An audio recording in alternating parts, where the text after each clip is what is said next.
Во здравствениот дом во Струмица од пристигнатите 700 вакцини од британско-шведската компанија AstraZeneca, заклучно со денес вакцинирани се 362 граѓани. Доктор Гудев за канал ВИС потврдува дека по 40 граѓани во просек дневно се вакцинираат во просториите на спортска медицина во Струмичката болница.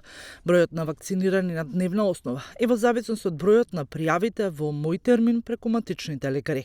За сега нема ниту пациенти кои се јавиле да се пожалат на несакани ефекти и реакции од примената вакцина. Вакцинацијата поминува во ред по сите протоколи и барем кои што ги поставил пред нас Министерството здравство за зачување на пациентите здравјето како и на нашето здравје. Инаку протекува во ред да се прима првата доза, втората доза пациенти ќе ја примат после 3 месеци со закажување со точно дата и точен саат во колку саат да се јават за втората ревакцина.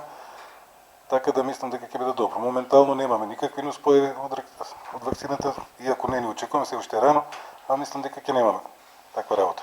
Од здравствениот дом во Струмица велат дека кадровски просторно одговараат на потребите на вакцинацијата за населението против COVID-19, како и целосно почитување на протоколите од страна на Министерството за здравство.